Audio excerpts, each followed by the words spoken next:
So this is a meeting of the Administration Committee. It is, geez, it is 12:01 on May 9th, and all members are present.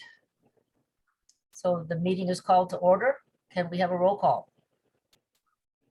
Director Paul, Here. Director Edwards, Here. Chair Anderson. Here. All committee members are present. Are there any corrections or additions to the agenda? Not hearing any. Let's assume there are not. We can ask the public. Do we have any public here? We can ask for public comment at this time. I believe we just have staff and then members of DeVera, for the item number 2. Okay, thank you. So the first item is the action items. We have quite a lot. For the minutes, Yeah. I have a tiny correction to the minutes. And that's at the very beginning of the minutes where it says the meeting was called to order at 2 p.m. There's a 0 missing. Nobody would be confused, but there it is, typo. Yes, I sent an email earlier on that. Thank you. Okay. And that's all. Okay. I don't have any, apart from that, I don't have any corrections. Any comments from you, Director Edwards? No comments. Okay, how about a motion? I move we move- accept the minutes. I'll second it. Okay, let's take a vote. Director Paul, Yes. Director Edwards, Yes. Chair Anderson. Yes. Motion passes 3-0.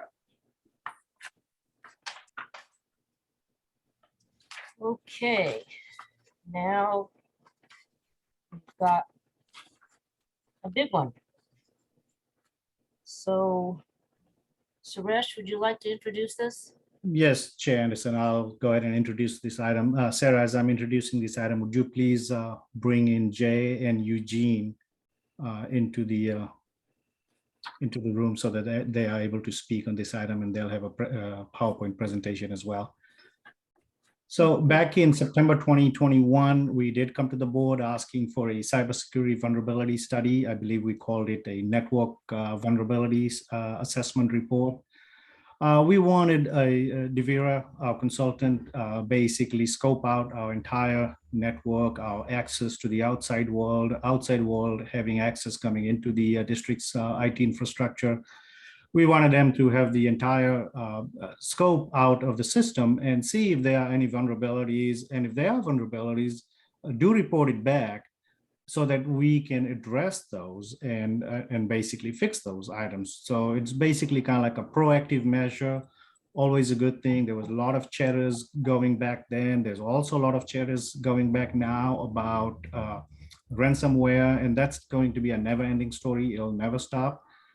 There's just bad guys out there trying to get into the system. So DeVera and their consultant basically did a full scope cybersecurity vulnerability study. The actual study is about close to 80-page report, but due to security in nature, we cannot release those report in the public. So DeVera is going to be releasing what's called the executive summary, a 7-page report.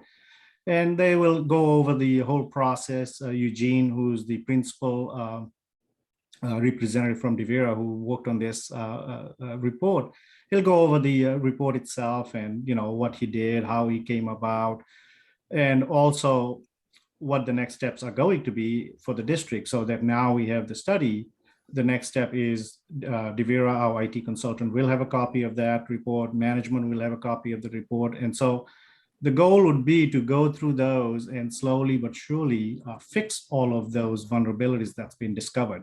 And that's one of the reasons why I'm saying we cannot disclose that 80-page report, because there are some vulnerabilities that if the bad people get to see it, they'll know what the vulnerabilities are, and then it just becomes makes our system even more easily to be able to hack into our system. So with that, I'll turn it over to Eugene and Jay, who's also a representative from Devira. They'll go over the study itself.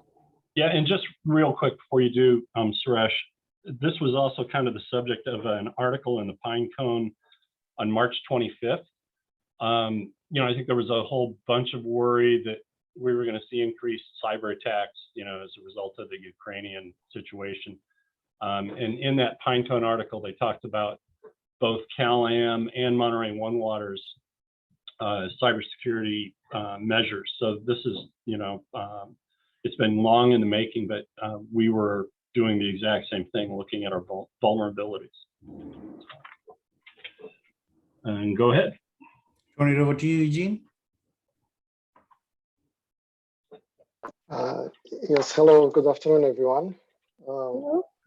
First of all, thank you for allowing me to take a few minutes of your time this afternoon and present the findings of the cybersecurity assessment that we have worked on for the past few months.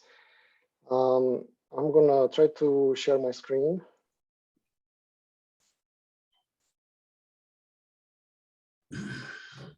Let me see if you are able to see.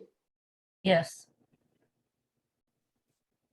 Okay, so the first part of the presentation, I will try to get you acclimated to the security framework I have used to perform this assessment. And that should pave the way to understanding the cybersecurity indicators and attributes that have been evaluated and how that evaluation has been performing. I will conclude the presentation with high-level recommendations. Let's get started. So my name is Eugene Patey, and I'm a certified information system security professional consultant. So Devira Technology, as Suresh was saying, Devira was contracted by Monterey Peninsula Water Management District in September of 2021 to perform a cybersecurity vulnerability assessment and to assess the security posture of the organization. The approach to the engagement involved several physical site visits to review the organization's facilities and to perform data collection regarding current operations, technical systems that are involved, and existing security practices. In addition to that, the engagement involved a significant work that was conducted remotely with the same goal in mind. The result of the assessment met all the requirements of the originating request for proposal, and there is a detailed reports of findings that is included, and there are actionable items. So the assessment was based on the CIS framework. CIS stands for Center for Internet Security. This is a community-driven nonprofit founded in 2000, responsible for the CIS controls and CIS benchmarks. It is globally recognized as best practices for securing IT systems and data. CIS is leading a global community of IT professionals that continuously evolve these standards and provide products and services to proactively safeguard against emerging threats. The vision of Center for Internet Security is to lead the global community in securing the ever-changing interconnected world. Their mission, the CIS mission, is to enhance the safety of these connected devices by developing, validating, and promoting timely best practice solutions in order to enable businesses, people, and governments to protect themselves against pervasive cyber threats. The CIS controls consist of a prioritized set of actions developed by the global IT community. Their intent is to help protecting organizations and their data from known cyber attack vectors.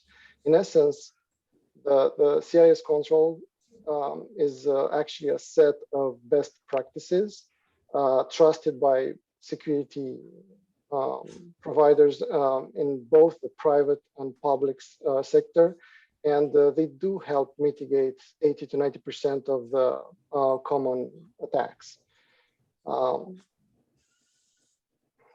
CIS separates the controls into three distinct categories. There's basic, there's foundational, and organizational. The basic category includes a set of controls which should be implemented in every organization for essential cyber defense readiness. Foundational are technical best practices that provide clear security benefits, and they are a smart choice or move for any organization if implemented. The organizational category, these controls are more focused on people and processes involved in cybersecurity. The organizational category set is mostly intended for very mature organizations that have a dedicated cybersecurity team and that benefit from a consistent budget.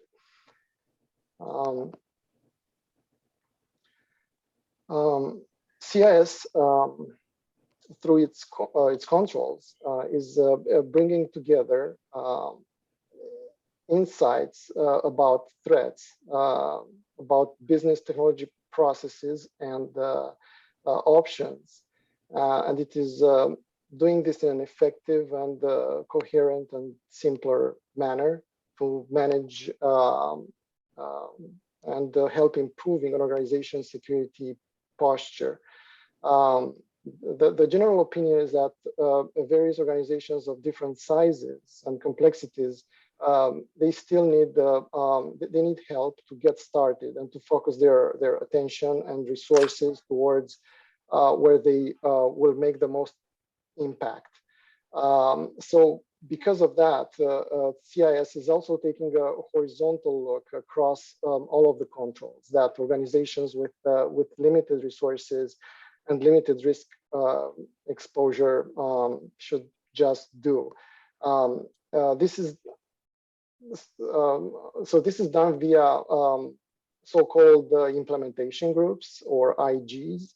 The first set of really the implementation group is a set of sub controls, and they provide effective security value with technology and processes that are generally already available, and they provide the basis for more tailored and sophisticated actions if those actions are warranted. There are three implementation groups. There is implementation group 1, implementation group 2, and implementation group 3. Each one of those implementation groups really kind of looks like at the different aspects of the and looks to provide a way for the organizations to implement the security controls in an organized manner. To give you kind of like right here in this slide, we have actually a control number 1, which is the inventory of the hardware devices that an organization has. And as you can see here, there a number of sub controls, and there's a number of 6 sub controls here, and each one of them, in the 4th column, you may see that there is an implementation group that is allocated to that sub control, and you may see that some of them are implementation group 1, 2, and 3. Some of them are 2 and 3. Some of them are just 3. The implementation groups, these categories are based on certain appropriate security attributes, right? And they are meant to point to specific subset of controls that are estimated to be executed in a reasonable and affordable manner. Each one of the implementation groups is more complex than its predecessor, and it is kind of meant to scale based on an organization size, type, and function. The implementation groups provide a simple and accessible way to help assessing organizations of different classes and sizes, and to focus their scarce security resources and budgets, while still leveraging the value of the CIS control program. The goal of the goal is to determine the risk exposure and to facilitate the decision making of how to respond to real and perceived threats. The outcome of performing risk analysis yields a risk exposure metrics that can be used to make risk-based decisions. When assessing the individual sub-controls, we looked at the status of the policies, the implementation status of the controls, and whether or not the controls can be automated, and whether the control is reporting back to the business. Each one of these 4 criterias, policy status, implementation status, automation status, and reporting status, was assessed based on a 5-level scale, as you can see here.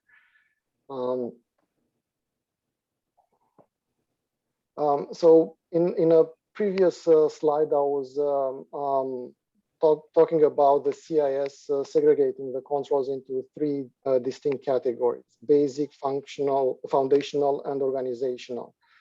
Provided that the basic category presents the key controls which should be implemented in every organization for essential cyber defense readiness.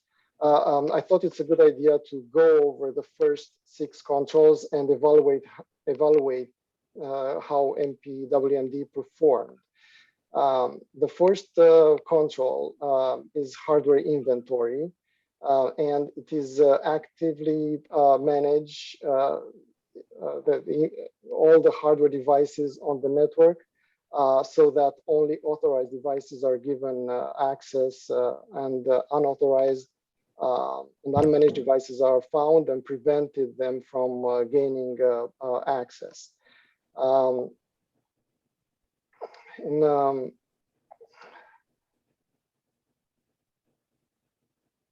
Sorry about that. What's Alien Vault and Spice? There are 3 terms there at the bottom of your slide that I'm not familiar. Yes. Actually, so those are actually third-party products that are used to actually keep track of or to discover, keep track, categorize the devices that are found on the network.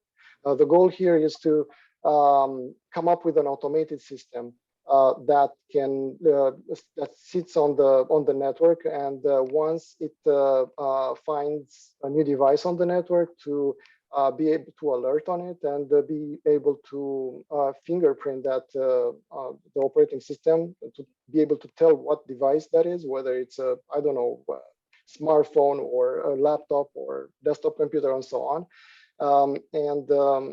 These three products that I listed over there are actually third-party product that can help to automate with that process. Does that make sense? Somewhat. Spiceworks? What's Spiceworks?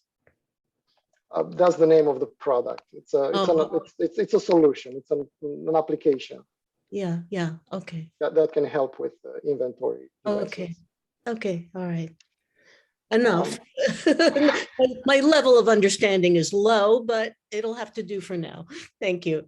And directors, if during the implementation of whatever Eugene's report comes out with, once we go to implement the system, in order to what Eugene was saying, it's like, discoverable hardwares and stuff like that. We'll be using some sort of software. And that's what Eugene is saying, that they are readily available, 3 different softwares. And basically we could choose one of them to be able to kind of like sit on our system and monitor those things. Thank you. Yes. Helpful. So I was trying to make some suggestions in terms of what applications can be used with that. So to give you an idea of the assessment that we have done for this particular control number 1, hardware inventory, MPW and MD appears to have addressed about 18% of that control. And there is a lot of about 82% of room for improvement there. If we move to the next control number 2, software inventory, this is similar to the hardware inventory, but it looks at the applications and software that is running on the endpoint devices.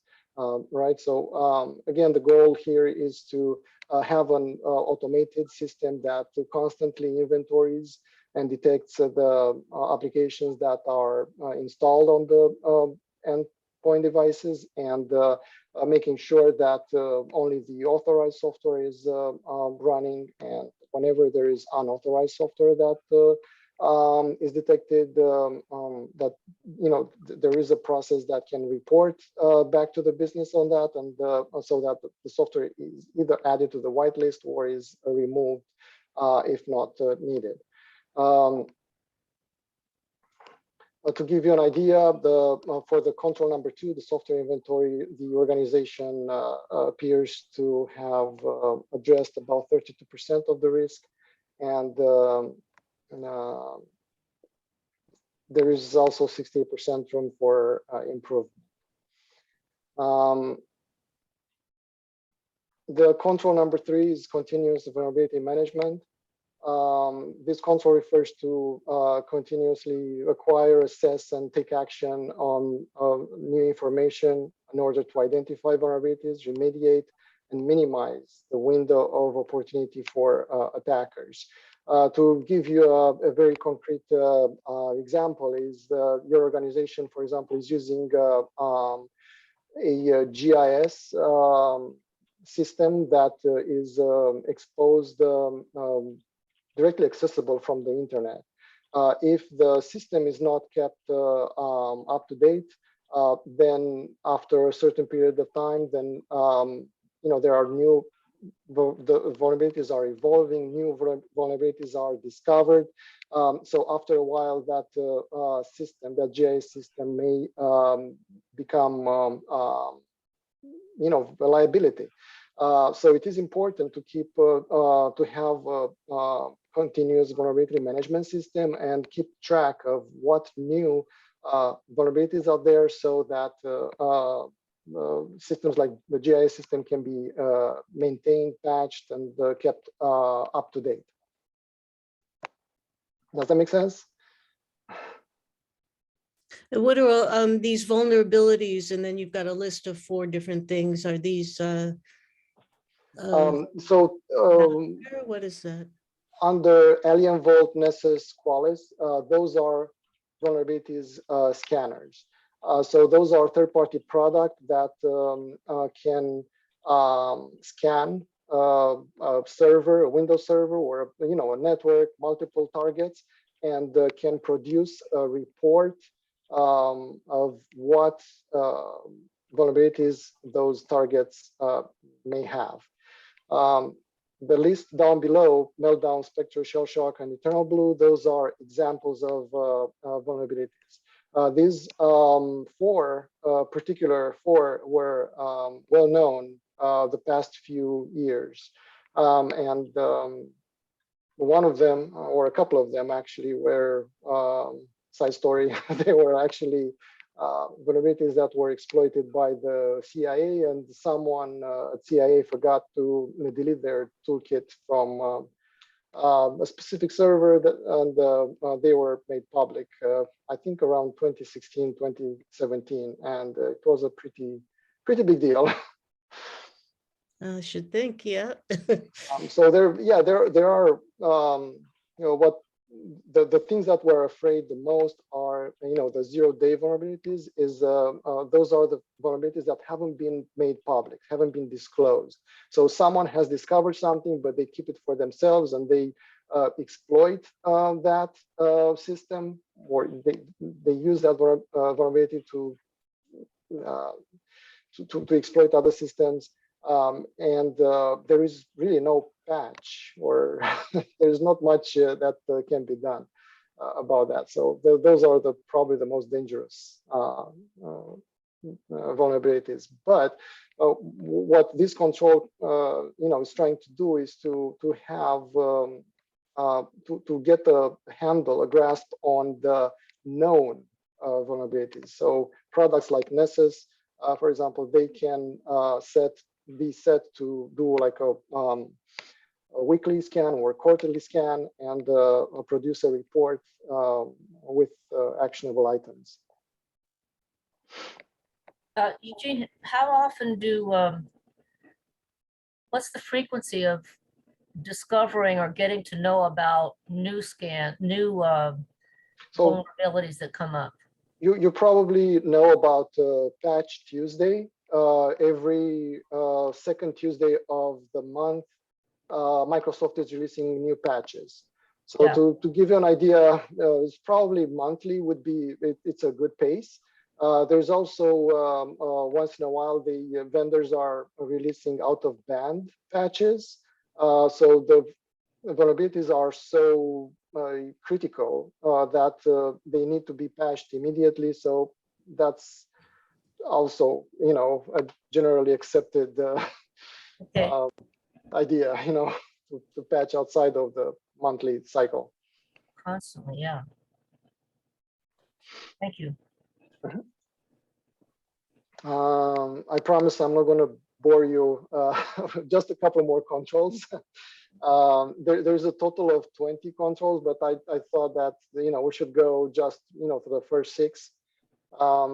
So this one is controlled use of admin privileges. This refers to not running your computer with an administrator account. So there's privileged accounts like administrator, and then there's non-privileged account, right? And the general principle is general idea is to run your computer with a minimum of privileges. So this is what this control assesses. And for this control, the MPWMD scored 27%. Sorry about that. 27% completed, and 73% room for improvement. CIS control number 5 is a secure configuration of for hardware and software. There's a number of things that could be done in terms of hardening an operating system or a device, and anything from a cell phone to a server. And the default configuration that device is coming with may not, it is essentially built to be the most functional, not necessarily the most secure. So there is a number of things that can be done to enhance the security posture of the endpoint devices. And as I said, those endpoint devices can be servers, can be firewalls, can be cell phones, tablets, and so on and so forth. And for this particular control, MPWMD appears to have addressed about 49% of the risk, but there is 51% room for improvement again. CIS control number 6, maintenance, monitoring, and analysis of audit logs. So this control measures the organization's ability to collect, manage, and analyze audit logs of events that could help detect, understand, and recover from an attack. Many organizations don't necessarily collect these, these logs. There is a very important, there is a period of times when, from the moment the system is compromised, up until the bad guy is actually getting on that system, to do harm, and then even after that, they start poking around, and they can make some noise. And if there is a logging system, then that logging system may trigger some alerts. Organizations generally don't invest a lot into the monitoring and the analysis of audit logs. And one of the recommendation, as you can see here, one of the recommendations is to improve this control number 6. Any questions? What's an audit log? How about the basic? It is so every time a user logs on, for example, to a system or accesses the system across the network, whenever you are opening your, for example, your network share, your home drive, there is a log that is generated or should be generated on the server, and those logs need to be centralized and need to be reported upon. That's a large number of logs. It is a large number, but it can be only the metadata can be retrieved, and there can be reports, there can be baselines, there can be, for example, if your account is generating some logs at 2 a.m. in the morning, that may be, a signal that something, maybe your account got compromised or something is going on your computer or your workstation and so on and so forth. So there are ways to establish a baseline, and then from that baseline to see or to identify any unusual activity. Mm-hmm. Thank you. So do you need a human being to check the audit logs, like on a Some daily? of them, there is some tool. There are some tools. Some of them are free, some of them are commercial. One of the tools that I have employed in the past is that Alien Vault that I mentioned before. That does a lot of this, and it helps gathering these event logs from servers, from firewalls, from other devices, and centralizing them. It gives that tool the ability to correlate these devices, and then or to correlate these events, and to actually get a more accurate evaluation of the events. But it's not a very accurate science, and yes, in my opinion, it does require a human. They are trying to to actually, or they have been trying to improve upon that in terms of artificial intelligence and machine learning. But so far, it's not there. It's not there yet. I'm not sure if it's ever going to be there, because it all depends how you train. It's machine learning, so someone has to train that device, right? So, and the problem is that the landscape changes from 1 week, from 1 month to another. So the bad guys are finding ways around, to like for example, to give an idea, you are familiar with the let's say brute force, password brute force, or someone is trying to different passwords for your account to get in for email. Well, there is a different technique called password spraying, where they take one password and then they try that password to multiple accounts, like 1 million accounts, right? And then maybe one of them will match. Who knows? Right, but instead of trying multiple passwords for one account, they try one password for multiple accounts. So that's a technique to keep this activity kind of stealth, if you will. Wow. So in this slide here, I try to provide you with the number of controls that are there. So it's a number of 20 controls, and I enumerated them over there. And on the left-hand side, there is the kind of like how MPWMD performed for every one of these controls. So the overall posture of the organization seems to satisfy the control number 10, which is data recovery capability, which is really backups. But the organization does seem to lack capabilities in the area of inventory, of hardware and software. So control number 1 and control number 2, and as well as maintenance, monitoring, and log analysis, which is control number 6. Mhm. So there is room for improvement. If we are looking at the implementation groups, it seems that the completion level of the organization for implementation group number 1, this is something that all organization must regard as essential cybersecurity hygiene. So group number 1, that needs to be close to 100%. Group number 2 is that one is also important, and maybe the group number 3 is only. I would estimate that for very mature organizations that.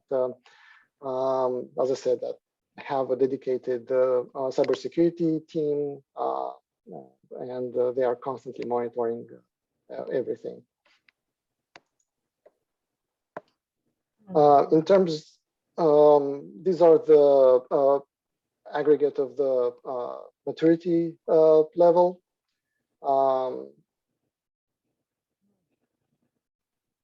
There's we evaluated the policies.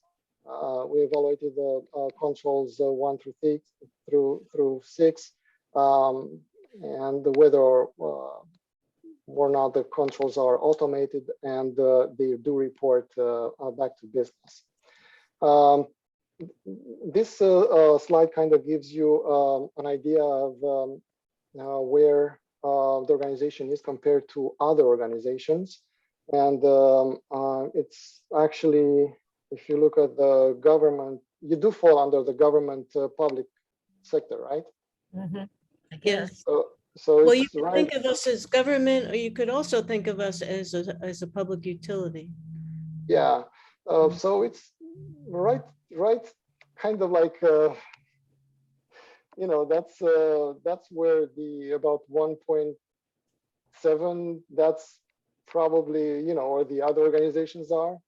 But I mean, this depends. I mean, this is kind of a comparison between different areas, different industries, and you can see that the banking is probably up top, and that's just there to give you an idea, a comparison where you are today with where you could be one day. Well, Mm. clearly we have a ways to go. Yeah. So in terms of the posture rating of of your organization is, let's say, low to moderate. So this is kind of a different way, the MITRE framework is a different way of looking at the same thing, right? It also kind of gives you an idea that in terms of detective capabilities, which is again the log monitoring and analysis, that is the organization is kind of lacking in that area.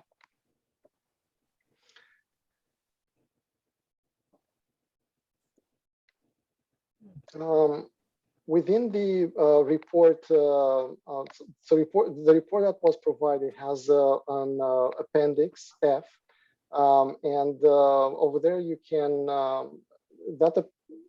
those are the assessment results, right? And that appendix can and should serve as a basis for a plan of action, and can significantly, and there's some low hanging fruits there, and can be those can be used to significantly improve the security posture for the entire organization.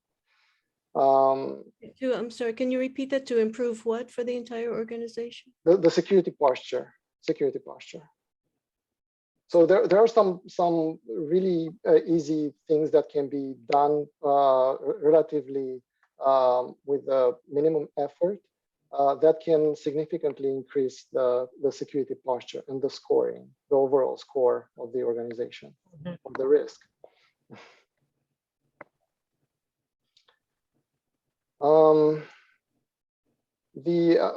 The summary in terms of administrative controls, the recommendation was to develop policies that address the organization's specific operational needs, and perhaps I don't know, maybe a statement to back the commitment for future cybersecurity investments or commitments.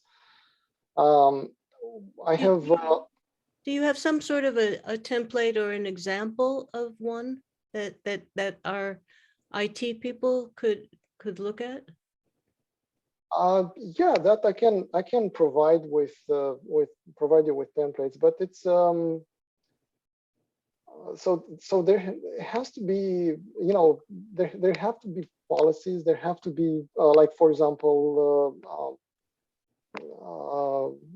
the approved use of a computer or on the internet, or safe use. So that has to be stated in a policy. Not sure if that makes sense. Yes. So a policy is just to kind of define the framework or the environment that the organization is performing. Doesn't really stop anybody. It's not forcing anybody. It's just a policy. It's just a statement. And I'm sure there's many examples of those out there. Yes, there are. You can fine tune. Yeah. In terms of technical controls, I kind of divided those technical controls into the external and internal. So the external perimeter technical controls. So there are many recommendations, but probably the most important ones refer to employing multi-factor authentication for your email and remote access, and also protecting the internet-facing web application, like the GIS one. So there's a number of things that can be done that can enhance the security of that internet-facing system. The other thing, sorry, go ahead. Nothing. Sorry. The recommendations for the internal systems technical controls again is it is very important to have that log management system. And I mean, there's yeah, there are commercial tools out there, but there are also some free tools that can be employed that can help a lot with gathering the logs from all these network devices and then correlate them and then issue alerts. Issue what's? Alerts work, yeah, Alerts, to get thank to you. get an idea of Yeah. what's happening on the network and so on and so forth. Another important recommendation was to segregate the devices on the network based on their functionality. And I think there is a network refresh project that is happening, and I think this would be the perfect timing to actually do that. So instead of all the devices living on one flat network, I think right now it would be the perfect time to separate servers from workstations, from printers, from wireless devices, based and kind of divide them into zones, different zones of security, and for one device to cross or to access another device in a different zone, there can be an access list that can be implemented, and there can that access list can actually improve the security posture of the entire organization, and going by the principle, the list privilege. Makes sense. Well, these are the kind of like the conclusion. This is a conclusion. I think it's great that the organization has made this step and to ask for a security assessment, and but the security assessment is really doesn't mean anything. It's really nothing if other steps are not going to be taken, to move forward and to improve the cybersecurity. Understood. Mhm. Yeah, that's kind of it. Do you have any questions or? Thank you, Eugene. And directors, may I just add a few words to this, Eugene's study and recommendations and conclusions.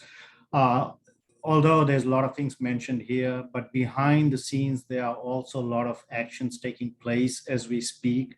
So some of the improvements will happen, which would not have been captured in this report. But this is actually a great start for the organization just to see where we are. And just to remind the board that things will not happen overnight, but they are going to be from now on. We will hand over the study to Devira Group and have them look into that and say, okay, now you start implementing, so that we can come back about a year from now and refresh the cybersecurity analysis again. And then we can do a comparison. Now we've got a baseline to say where our organization stands today. And then let's see about a year from now, what improvements, what changes we have made, so that we can compare the two from the baseline as to where the organization is about a year ago. Eugene kept mentioning for example, the log event, centralized log event monitoring system.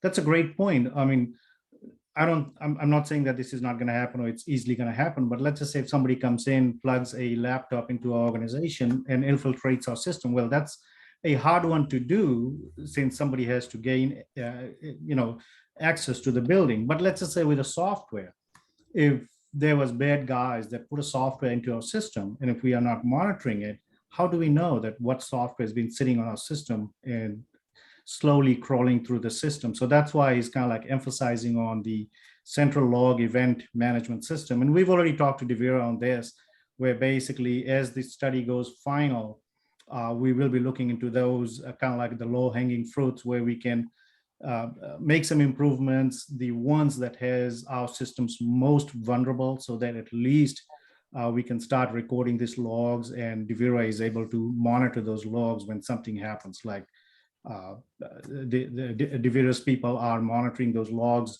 as things happen. And I know that Jay on the line as well.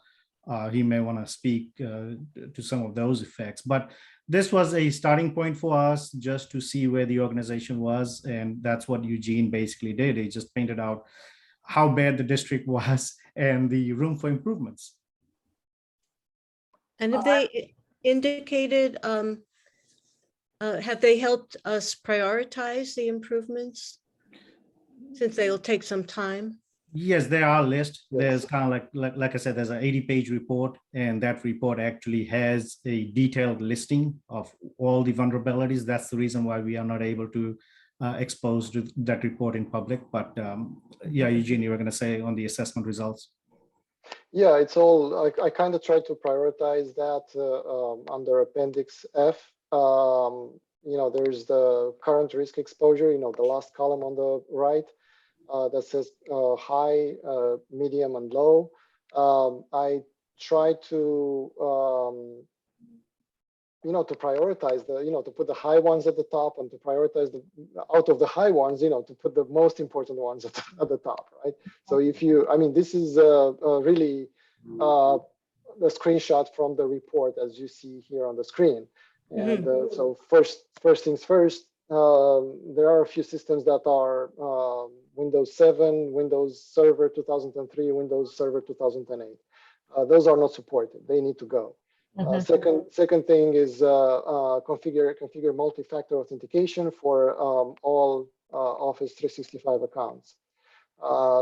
Configure multi-factor authentication for remote access, for VPN. Implement third-party logging gathering system, or CM, security event manager. So these are things that are mentioned in multiple controls. And as you can see over there, for example, the control number 16 and control number 6, they are kind of the same. So just by implementing, doing this once, we can like hit two birds with one stone, or multiple birds with one stone, actually, and so on. So the foundation. So these are probably the most important things, and also the foundation is the hardware and software inventory. So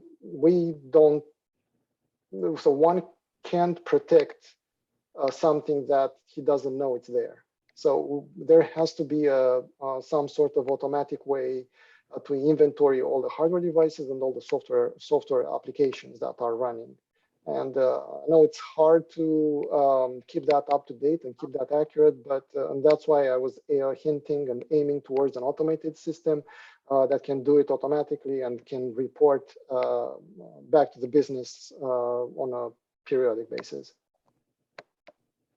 I'm curious about any of these. I guess there were a lot of software tools that you mentioned at the beginning of your talk, the things that could address some of these problems. What's the lifespan of those before, they're completely unusable, or they have to be just maybe updated? I'm just curious about continuous cost, having to buy new products to do these jobs. Well, one of them, well, it's hard to tell. It all depends on the organization, and it's Silicon Valley. After all, applications or solutions like this, they change hands. Yeah. They get sold, they get bought, and so on and so forth. And some of them end up on a shelf or a subset of other bigger product, and so on. So it's hard to tell. One of the things that I kept mentioning to Suresh was something called Alien Vault. Alien Vault used to be a standalone product developed by a group of people, got bought by AT&T. AT&T is offering that as a service, and it's pretty expensive. But they also maintain like a free, non-commercial version that could be used. So it's free. It's just that it's a free product, so they may cut off support or cut off development at any time. That's a trick. Thank you. Yeah. Yeah, there is. It's a very, honestly, it's a very laborious work because gathering all these events from different vendors, different sources, they come in a different format, and it also requires some work in terms of parsing those logs and make them and extract only the useful information. And it's an art. At some point, it becomes. And that is why probably there's no silver bullet. There's no, a solution that stands out across the board. Kind of all of them require some work to be done up front and maintenance. Clearly, yes. But in my opinion, I think monitoring is supposed to be probably half of the effort. So most of the people, most of the organization are investing into protecting. So protect, right? To build a firewall, build, I don't know, whatever. Well,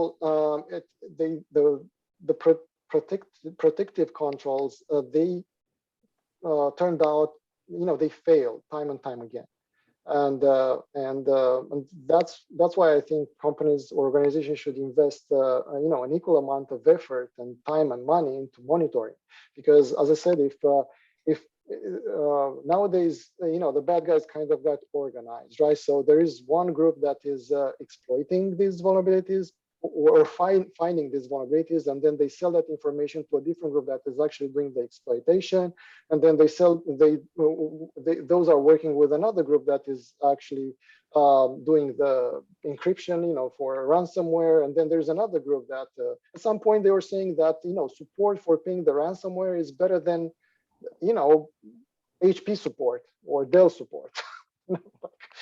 They got so good at this. So there is an interval of time from the moment a system gets popped into up until actually something bad is happening. So if a monitoring system is able to detect some unusual activity during that time, then we may have a chance.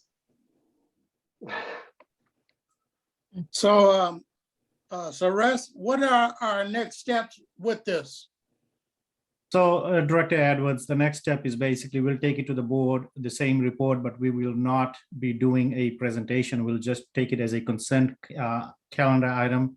The reason being is because we're not trying to get public exposure on this project. It's a good project. We know what the outcomes are. And now once the board receives the vulnerability assessment report, we will turn over the final report to Devera. And then of course, Dave and I will have a copy of this as well.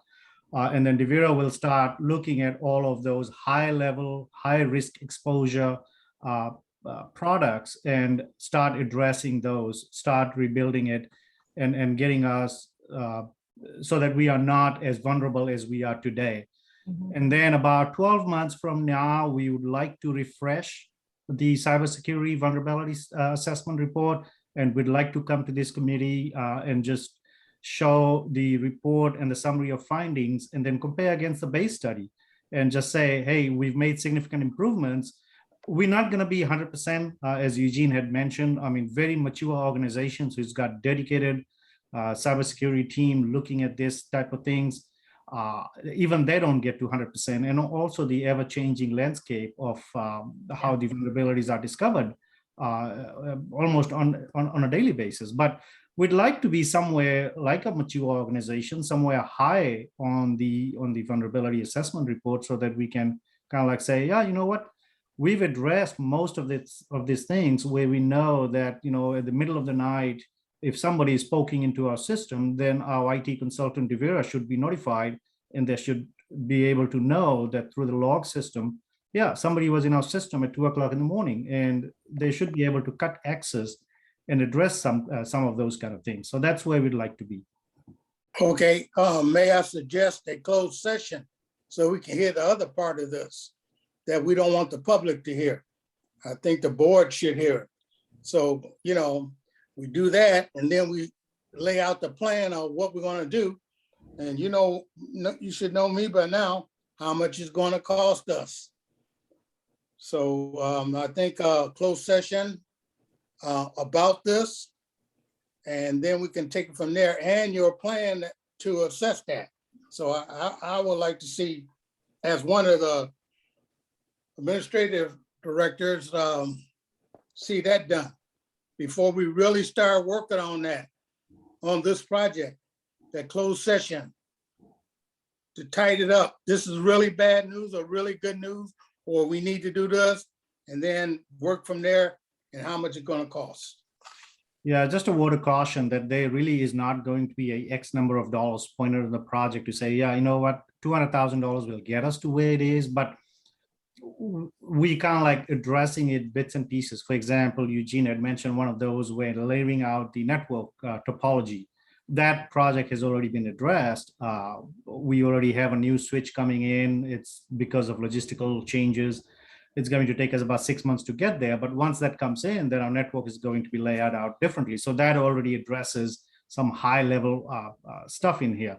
Alien Vault, as Eugene was talking about, that's a free software that we would like to implement. And so that's going to have very minimal cost in terms of just setting it up. It's going to be hard to put a dollar number on the entire project, but it'll have to be addressed bits and pieces. And then as projects are being discovered, we will definitely, if it gets to be a little more expensive, we'll have to bring it to the board for authorization. But if it's within the scope of the IT management agreement, then it'll just be done as part of the IT agreement that we have with Devere. That sounds fair to me. Thank you. That clears up the what's next. I think Director Edwards' suggestion for a closed session to inform the whole board about this is a good idea. And I think one concern I have that could be discussed at that time would be, do we have the internal resources we need to manage this process? By that, I mean, does our staff, our very small staff, have the bandwidth to take on the responsibility? Do we need additional resources? How much is going to be managed by our staff versus our IT consultants? Yeah, it will all be 100% outsourcing. It'll all be on Devere. Yeah. We do have a safe harbor for public security for doing it in closed session, so we can do that. Ah, We can either do it next board meeting, or we can even do it a closed session for the budget workshop. okay. Because we Yeah, also. I prefer seeing that at the budget workshop. This coming up closed session is too much on there already. I was That just going should to be say a that. separate meeting. So Yeah. we'll get to that. All right. Agreed. So should we just pull it off the consent calendar for next board meeting then? Yeah, we should probably discuss, and I haven't read the longer report yet, Suresh, so I'd like to get through that one. Okay, so which board meeting are you suggesting? I say down in the future, you and the general manager chair, other board can talk about it. Okay, okay, We can put some funds in this coming up budget, but and we'll see where it goes. okay. But you think it would, we should include it in the budget workshop, the budget meeting? Yes, if we don't have nothing else going on. Okay, yeah, I see. All right, we'll see if that's feasible.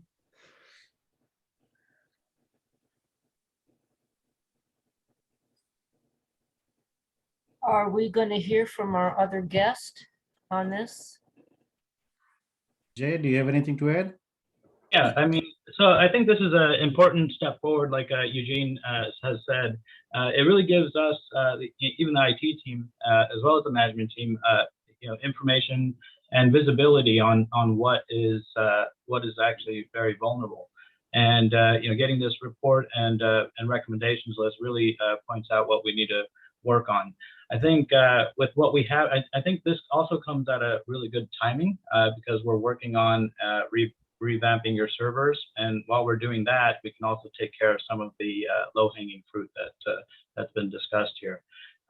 We do have a copy of this report, and we'll be going over the entire list with the team, and we'll figure out a kind of like a project timeline for this. And if we can probably give some kind of timeline as well as cost in terms of the higher, more complicated measures that we need to quote on here. Well, that's what I'm looking for, and that's a good idea. I appreciate you saying it like that. Yeah. That's what I'm looking for.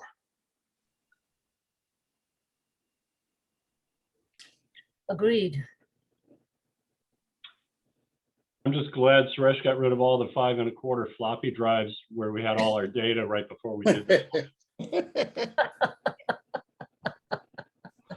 What's that? Floppy drive? What's that? A lot of people still don't know that. The Yeah. younger generation. That's right. It's like an old-fashioned telephone, huh?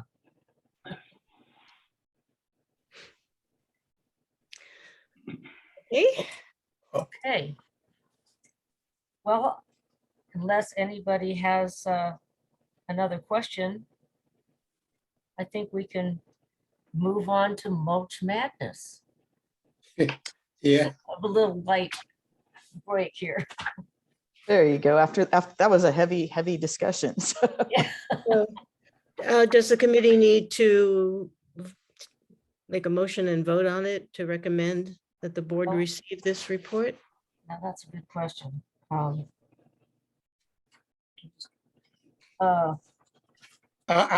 don't think they're gonna put it on this agenda. Yeah, it'll either be that budget workshop or the June board meeting. So I think direction's been received. We'll come back and try to summarize the outcomes and talk about what our implementation plan will be. Okay. Yeah.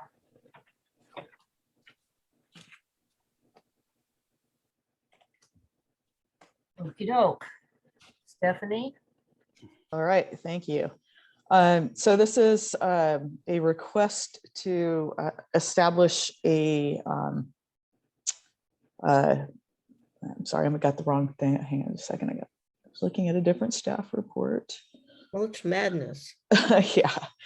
This is to establish a contingency for the Mulch Madness event that the board approved at the April board meeting.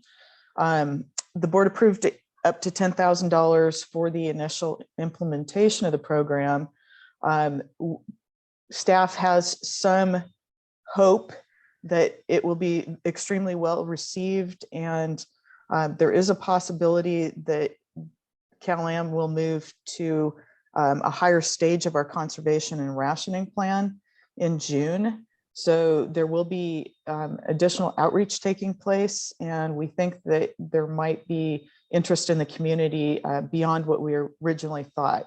So we have money in our budget, and so we would like to have the board approve this contingency of up to $10,000 so that we could be able to support additional mulch as part of our free giveaway. How much is what's in it right now for? Well, the initial budget included $7,500 in reimbursements for the mulch. So that amounted to 228 essentially free mulch vouchers. So if we had more than 228 participants in the program, that's where this contingency would start kicking in. So this is 10,000 over the. Over the 10,000 that was previously approved. Again, like I said, at the time that we had this approved, I actually didn't think, I thought 228 8 sounded like a lot of people participating in the program. But if we do move to stage 2 and we are pushing a conservation message, then I think it would behoove us to have the money available rather than having to come back to the board, which could potentially delay things. Have we done the project yet? Have y'all went out to the public yet? No, it is actually getting ready to launch right now. I think they're planning. So to when do it- y'all gonna launch it? I think it's probably in the next week. Okay. You know, I'm hesitant to do this because y'all should have been thinking in advance. You was thinking in advance and you should have asked for the money then. And we should have approved it then coming back at the end of the budget year, trying to spend as much as we can. Y'all know where I'm going to be going on this. We wait Well, till the and- last minute, we wait until the last minute to get stuff done. And okay, in the budget year, let's start spending this. You know, we got too much going on now to keep doing this. It's That- actually included in next year's budget as well. So this would actually be a carryover fund if it's Okay. not expended. All right, that sounds good to me. All right. You can take it out to the public. If not, I'll move to approve it. I second that. We see if anybody from the public has any questions about it. Chair Anderson, we just have staff in attendee. Okay, thank you very much. Okay, we can have a vote. Director Edwards, Yes, Director Paul, Yes, Chair Anderson. Yes, Motion passes 3-0. Thank you. okay, number 4. Okay, number 4 is an expenditure budgeted funds for water conservation equipment. We periodically come to you to approve expenditures for the purchase of things such as shower heads, faucet aerators, handheld shut-off hose nozzles, and that type of thing. We have the need right now to purchase items due to, again, this potential for increased conservation and efficiency over the summer.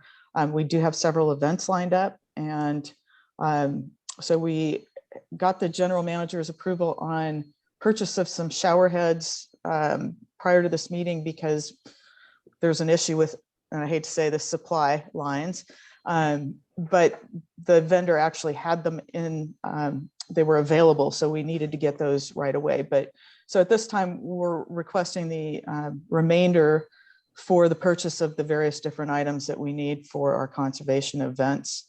But the total is an approval from the administrative committee for the $15,100 so that we can renew our stock. And I guess if you have any questions, I can answer those. well, one question you have from me, as I usually ask, have we checked around local? on some of- Yes, there's no local supplier of these devices that would be anywhere close to the price that we can get on them from our current vendor. Okay, How did giveaways go at Good Old Days this weekend? It was extremely busy, chaotic, I think was kind of the word Yeah. that I heard. Yeah, and they got rained on. There was a sudden cloudburst on Sunday, and but fortunately they were under tents, so they didn't have any problem with anything. But it was very busy.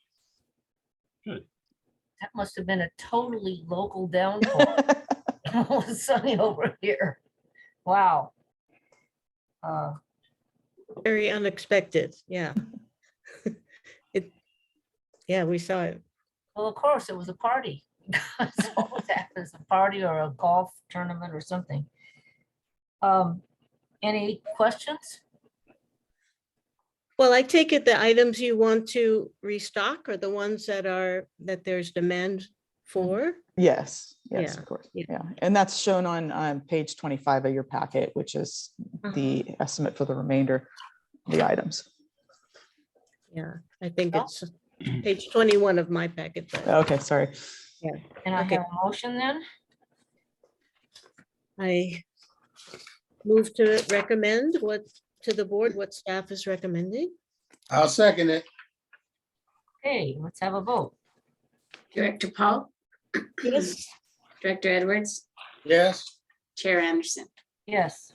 Motion passes 3-0. There's 5. All right, item 5 is consider the approval of an expenditure for functionality improvements to the Excella Water Demand Division database. Back in 2017, the board approved a contract with Excella for $775,000 to purchase, customize, and implement a new software database for the Water Demand Division. And that database tracks and manages all of the various different programs and data that we collect, both for the conservation and efficiency programs, as well as our water permit and well programs. It also has the ability to do financial accounting for our ASD, and all along, we've had a goal to have this database so that it could be accessible to the public. So we are requesting approval right now for $55,000 of budgeted funds to have Excella come in, make a couple of changes that we needed to have made to the database, but primarily the goal is to get open up this ability for the public to be able to access some of the records for properties online. And also to be able to have the county be able to transfer transfer plans to us, and the opposite, where we transfer plans to the county. And so that'll help reduce the amount of effort that's needed to get the water permits processed. And Suresh, just one thing I noticed when I did the staff report is you had wanted to have something done with the accounting portion. That is correct. Yeah, that was not we have a piece included. we have a piece in here where basically the receipts should not be allowed to be voided for a credit card transaction, and it's happening after the fact without impacting the credit card module. So there may be some added cost to that, maybe about another $5,000 or something. So we'd like to do the proposal for 60,000, not to exceed 60,000. You're suggesting a change to this to 60,000? To the dollar amount, correct, the cost estimate, because Stephanie's group missed the piece where the credit card transactions, as the transactions are approved through our third-party gateway, when a transaction is voided in the system for a credit card, it's not reaching out to the gateway and voiding the transaction, so there's a disconnect. I see. I have a couple questions. Go ahead. Okay, one is about the interface with the county's Excella program. On the statement of work, Appendix A, I'm looking at Appendix A, page 27 of my hard copy of the agenda. And it describes that as a wish list at the bottom. You have the main concerns and then this interface with the county, which sounds like it would be very useful, is on the wish list. So it's not clear to me whether that is, we expect that to be accomplished if we allocate or if we authorize this additional money, or if it's, I mean, why is it so uncertain? Because I'm sorry, go ahead. yeah, let me answer that one for you. So to be able to actually tie in with the county where we would be able to transfer the plans back and forth, the county has to do work on their end as well. So if they're not willing to make that investment, then it doesn't make sense for us to also make that investment. And unfortunately, the other agencies that are in the district don't use Excella as their permit projects. So we end up with a situation where only the county is using it. And so that would be the only place we would be able to have this interaction between the two databases. So can we find out if we're gonna both? Yes, I'll work on find it out. before we do start the work? Yes. Yeah. And how much is that particular piece of the work?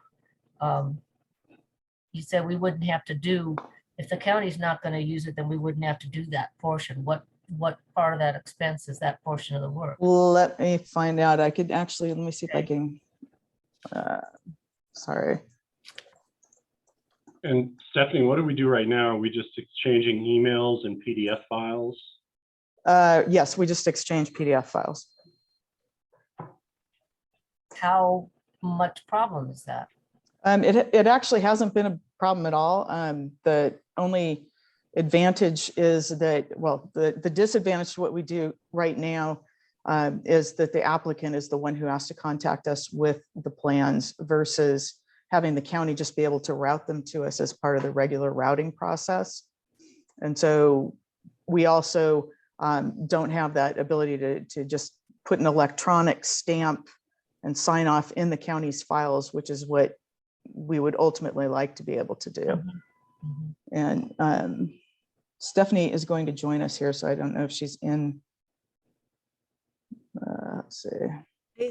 I have another question.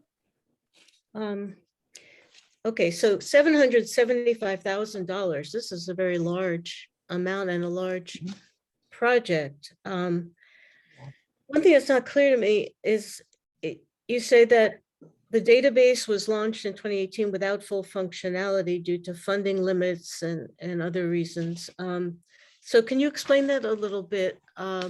Did something go wrong in the the project that we couldn't achieve all the functionality that we wanted? No, I think primarily what happened was we had a project, it was completed, but as time went on, we found places that needed improvements, or we found places where when we purchased the software, it was off the shelf kind of software and we had to have it customized. And so there were things that we didn't necessarily see right away that needed to have some kind of adjustment. And so that's really what we're looking at. And the consultants that would do this work, the same consultants? Yes. So they have said if they're confident they can do something, they tell you, and if they're not sure, they tell you that too? I think so. And Stephanie Kister Campbell is my primary contact on the project. Stephanie, the question that they had was whether or not the interaction between our Excella and the county's Excella is included in the bid, or whether that is okay, and it was included. And the question being that my understanding is if we don't have the county also put in an effort on their end of Excella, then we would not be able to do that. Is that correct? Meaning like sign on to the project with us? Wouldn't they have to make, yeah, they'd have to make some kind of a commitment as well as for us to make that happen. Well, they would certainly have to authorize it. At this stage, we were reaching out for budgeting to know what the cost was going to be. And then we would have to, it's possible we could request that they pitch in part of it. So if you saw on the attachment, the exhibit, there's a breakdown of the cost. So it was $8,000 is the specific cost to connect with the county. So, that can be potentially shared with the county. At this point, we just got a quote for what it would cost. We haven't gone further than that. So, question, we approved this last budget. That's about 10 months ago. Why are we just getting to it now? It wasn't approved in the last original budget. It was just put in the revised budget back in February. In February? Mhm. Okay. Is this the only expense for the county? Is this, is this task, which cost $8,000, does that take care of everything that's needed for us to have this back and forth with the county? Yes. So maybe they could split that cost with us. I think that's what we're hoping. So, Let's tell them that's what it's gonna take to have it happen. Well, when y'all gonna find out? Helps them too. When you gonna find out if they're gonna help us or not? Or you gonna have, is the money in there to take care if they don't? We haven't approached the county at this point, so we can make that request if the decision is to split the cost 50-50. Well, if they don't, we're gonna have to do it, because I know you want it, so you might as well put it in the budget and just ask them. I know you ain't gonna ask them too hard, but I'm just asking them, because they might hurt your feelings. So let's get it done. Yeah, I'd Yeah, like the to- county actually has a task force with a bunch of local architects, so they've actually been under a little more pressure to do these things. So our asking them may be supported by the Rob Carvers of the world and others who will tell the county, you really need to do this, so. Good, I will make sure that that is done. So, sounds good. yeah. Okay, If there's no public comment, I move to approve. Second, Directors, can you change your approval to $60,000? yes. Yeah, I can do it, but I'm going back to page 24, your recommendation. You know, I see 48,000 on here, then I see 55,000. Now you want to raise it to 60. I don't mind seeing us use some of that contingency money y'all like to put in these projects. If it's a, you know, that's additional right there. So on page 24 of my staff report, your recommendation, look at it and y'all try to explain it to me. That's what Suresh asked us for just a few minutes ago, that something was left off. Yeah, the $48,000 does not include about $5,000 for the credit Credit card. Okay, change. so that brings you up to the 4896? It's 48,960 plus 5,000, so that would be 53,960 for the actual contract plus contingencies. Okay, it's okay with me to modify that amount to 60,000. I'll second it. Okay, so it's moved and seconded as corrected. Let's take a vote, Sarah. Director Paul, Yes, Director Edwards, Yes, Chair Anderson. Yes, Motion passes 3-0. you. just very quickly, there's a typo in the heading of that. I saw staff that. Yes. memo. Okay, all right. Thank you. and I hope y'all get this done before mid-year review next year, so you don't be taking it out and putting it back in. So come on, let's get it done. okay. And All right, now we're moving into Suresh, your section here. So this next item is to consider approval of expenditure for purchase of a Ford F-150 4x4 truck. This truck will replace a Unit 9 truck of our existing facility, of our existing fleet. And that particular vehicle that it's replacing is about 20 years old, and it's about time that needs to go. The problem we are facing right now with high inflation and shortage of trucks and logistical issues, there aren't very many vendors that are even willing to bid on trucks at this point. We reached out to our normal 3 vendors, Cypress Coast, North Bay, and Salinas Valley. We only heard from Cypress Coast Ford. We did not hear from North Bay and Salinas Valley. And we also reached out to Mission Valley Ford, and they did not want to place a bid as well. And the problem is the Ford fleet program discounts being cut. Ford is not willing to sell trucks to governmental agencies. They are just kind of like fulfilling orders to the retail customers right now. That's probably where they make more money.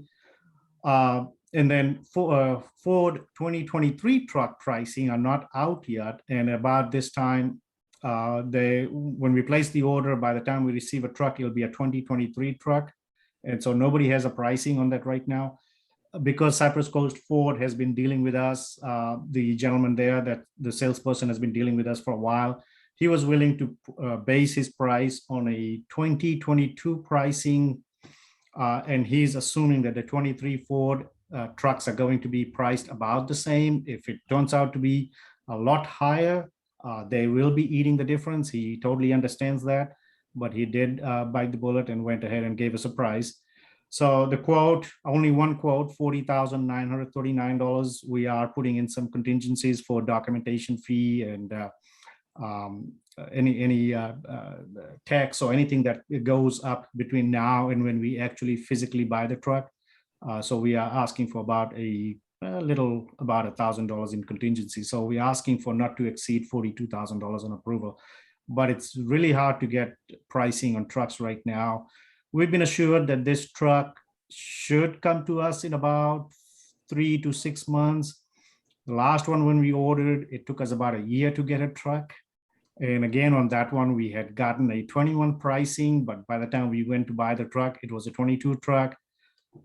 Because they had already gave us a bid on the truck. They did say they lost money. I don't know if it's true or not, but that's what's happening right now, is just the dilemma of a shortage of trucks. Did we buy that one last year? We bought one in, I believe, February 21 is when we got the authorization. We got the delivery in February 22. Okay, thank you. Okay, yeah, thank you, because I thought we brought a truck last year. So, yeah, the trucks are gradually being replaced now because they're all anywhere in the range of between 15 to 20 years. Typically, we kind of like say a truck will only last us 10 years, but all of our trucks, because they don't get driven as much, they tend to be lasting more than 10 years. So in this particular case, this truck has been replaced after 20 years. There will be another truck up for replacement in this coming budget year 22-23, because that truck is also about 20 years old. So we are kind of like staggering the replacement trucks so that we go back on the replacement cycle again. So it's all those trucks are not, the entire fleet is not bought in 1 year.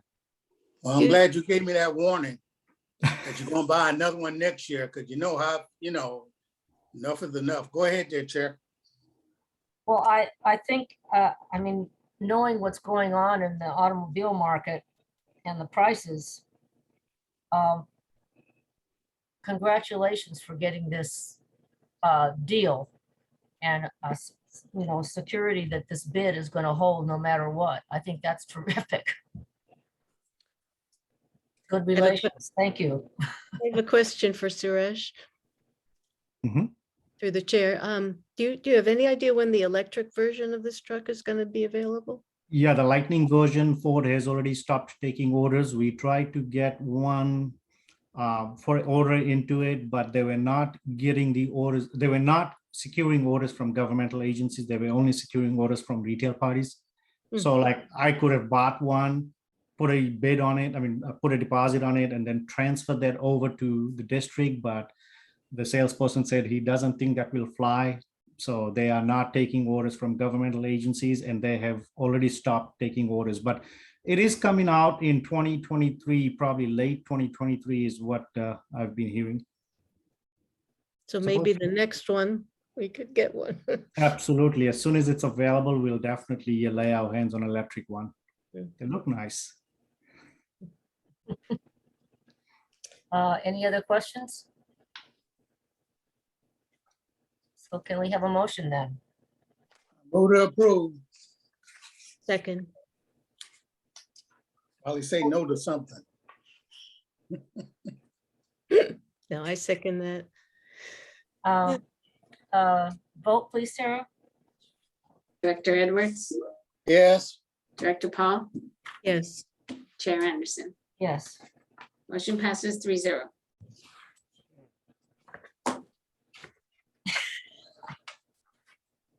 Director Paul, you still have your hand raised.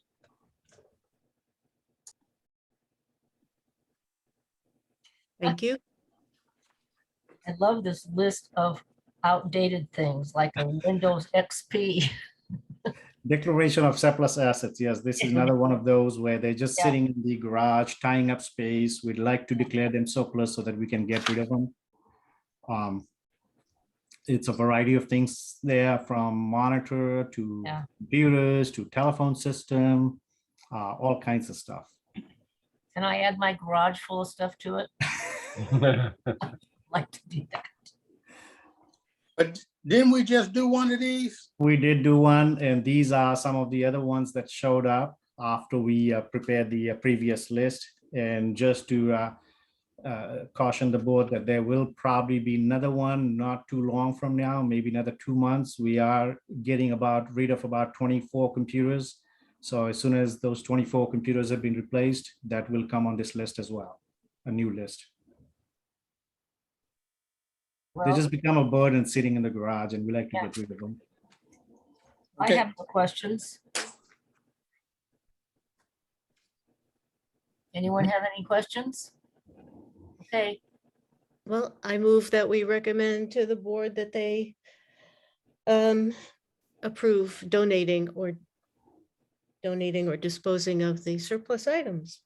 I'll second it. And I hope if we get those new computers in on the second, that we put in some of those security enhancements. So when that comes to us in budget, I could understand a higher number. And if we're looking forward, so, okay. That's all I got. okay, Sarah, let's take a vote. Please. Okay, Director Paul, Yes, Director Edwards, Yes, Chair Anderson. Yes, Motion passes 3-0. Okay, okay, next item is the adoption of Treasurer's Report for March 2022. This is the reporting item that happens every month. It's my normal stuff now. Yeah. The actual Treasurer's Report is on page 41. We started the month with $21 million in the bank, and we finished the month with $19.8 million in the bank. We did get the first revenue of property tax back in December, and then January, February, March, we'll just be paying bills. And then next set of property tax and water supply charge we get is in April. So it's normal for the balances to kind of like go up. For the first 5 months, it'll kind of like just go down. Then in December, when we get the first chunk, about 60% of the revenues, that balance goes up. Then in January, February, March, balances kind of like get reduced. And then April, we'll get the other chunk, about 35% of the water supply and property tax. So the balance will go up again in April. And then May and June, as we pay bills, the balance will go down. So a fairly normal trend line of where we start the month and where we end the month. We have the checking account, the money market, all different balances, and then LAIF. And then our multi-bank securities also has about $4 million in the bank. And then Pebble Beach Reclamation Project, about $12,000 in there for the operational account. So that's the Treasurer's Report. And then Exhibit B, C, and D are the exhibits attached, which is the check register, the payroll register, and then the unaudited financial statements. go to page 43 for me, and y'all tell me, I'm just trying to read across there. I'm down at Sand City DMV renewal. Mhm. DMV renewal was $28. What was that high price for Marina Coast Water District? Yeah, that's the grant reimbursement, the IRWM grant that we are managing Okay. for the 4 parties. Okay, thank you. that question too. Let's see, there's another one, let's see. Oh, what about page 53? This might not have a single answer, but the in revenues, the top of the second section, it says project reimbursements, 1,158,000. Mhm. Are those just miscellaneous projects or? No, so the project reimbursements, $500,000 is from the Pebble Beach Reclamation Project. And then the remainder are basically from California American Water, ASR reimbursements, Okay. and conservation reimbursements as well. Okay, thank you. And back to page 43 again, I see another one on here. Mercer Frazier. Sleepy Is Hollow that a- Project. Is that that amount that we said we were holding for them or what? No, so that's basically a partial payment. There is still about a $7,000 or $8,000 left over for telemetrics that's being withheld by the district. And then I don't know, Dave Laredo can talk about the other piece, which is the negotiation settlement. Mr. Edwards, that is going to be on closed session for this Yeah. coming meeting. I was about to say that. I know we're gonna talk about that in closed session. I just put the finishing touches on the agenda report for that closed session. Okay, but also put on there about the tax association's net report or whatever, so people know we're talking about them, about the tax people, Monterey County. Okey doke, if there's no other questions, I move that we recommend to the board receive the treasurer's report. I'll second it. vote Sarah, please. Director Paul, Yes, Director Edwards, Yes, Chair Anderson. Yes, Motion passes 3-0. All right, item number 9 is so March also closed the third quarter of the fiscal year 21-22. So this is item number 9 is to receive and file the third quarter financial activity report for fiscal year 21-22. Pages 55 and 56 are basically some summary recap of the actual numbers that you're going to be able to see on page 57, Exhibit 9A, page 58, Exhibit 9B. Oh, actually, it's page 59, Exhibit 9B. So the graph and table format, and then of course, all of those items have just been captured with a little explanation as to why there's an increase or decrease in those line items. So I'll be happy to take any questions on that. if it's none, I move to approve. second. Excuse me, let me ask a quick question. Connection charges and permit fees, they're really up. So I assume these are for projects that have been approved for a while, that aren't a problem with our water supply. Yeah, we're still getting connection charges from the Mel Paso, the Pebble Beach area as well. Okay. Thank you. Okay, I think we're ready for a vote, Sarah. Okay. Director Edwards, Yes, Director Paul, Yes, Chair Anderson. Yes, Motion passes 3-0. And item 10 is consider approval of third quarter fiscal year 21-22 investment report. So this is the actual investment report through March 31st, 2022. We are in compliance with the district's investment policy. investment policy. Thank you. I was blacking out. So we are in compliance with the district's investment policy. The actual exhibit, page 65, exhibit 10A, you can see how the investment portfolio is invested into, and the rate of return as well on the right-hand side. And then we also report the Pebble Beach Reclamation Project. I don't have any questions. none here.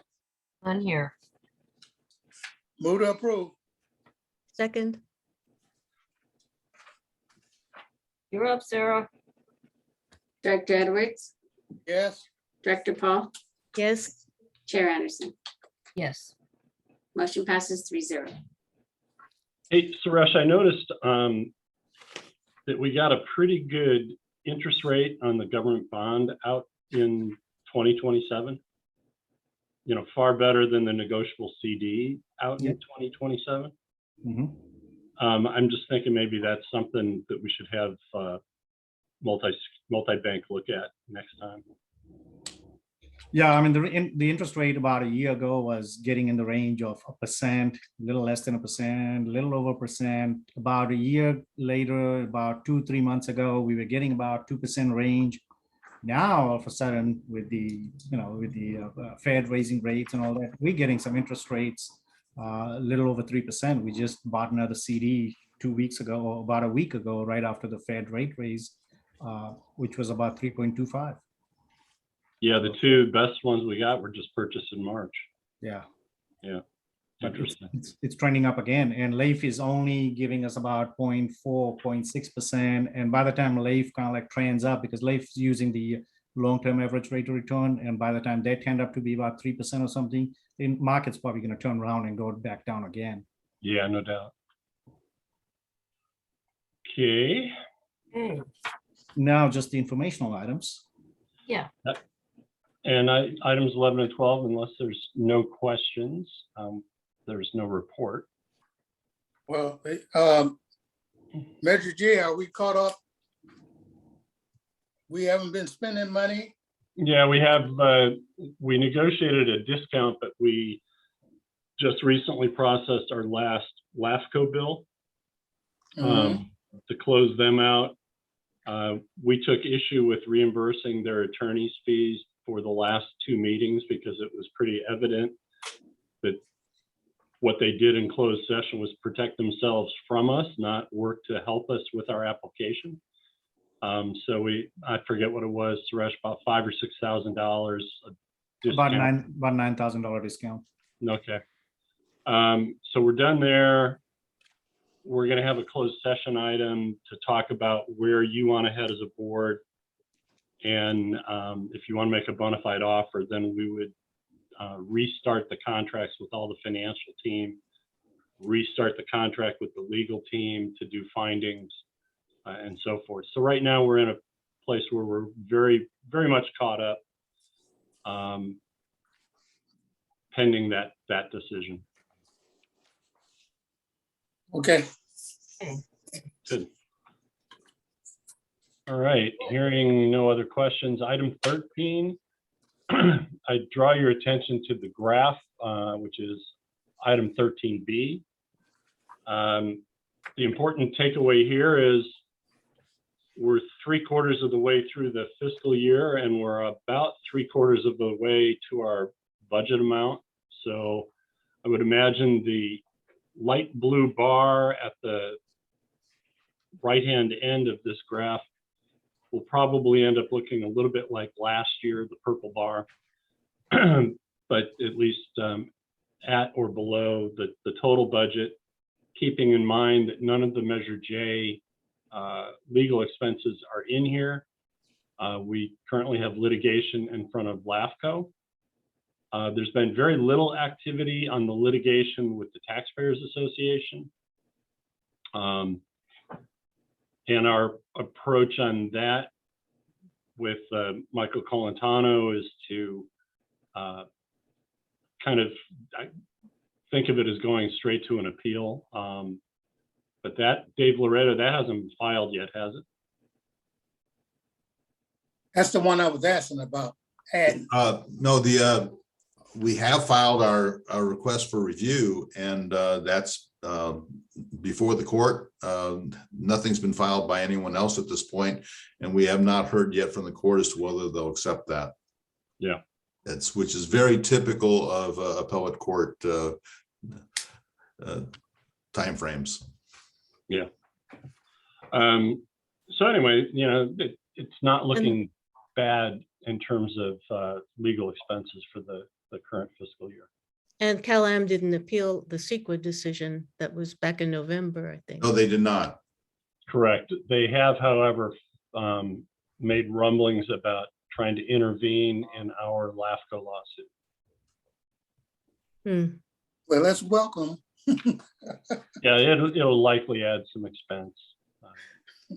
And that's, I'm pretty sure the way they got involved in the South San Joaquin Irrigation District was as a third party, interested party, not as an original representing any of the original plaintiff or defendant. Yep. Finally, we've got the 2 meeting agendas. I do want to highlight on May 16th. Joelle, are these current or have they been revised? We're on version 3. Yes, this is the current agenda. Okay. So are we starting at 5 or 6? Well, we're starting at 5, but look how long the closed session agenda is. Yeah. There's 4 items. So I just want you to be prepared to go out of closed session, go into regular session, and perhaps go back into closed session. Mhm. Yeah. Okay, Sound good to me. That's what I was hoping. Yeah, the good news is as you go down, apart from the consent calendar items that most of which we just talked about here. Number we 9 are- will come off the consent Yeah, I calendar. was just gonna say, we're gonna take item 9 off. There's not a whole lot of activity other than the public hearing, which is the quarterly water supply forecast. So it should be a slower or shorter rather regular meeting, which would allow us to get back to some of the closed session Yeah. items. Okay, and then the next agenda is just the special meeting for budget. And that's relatively straightforward. Suresh, can you tell us when the budget document will be together and when it might go out as a packet?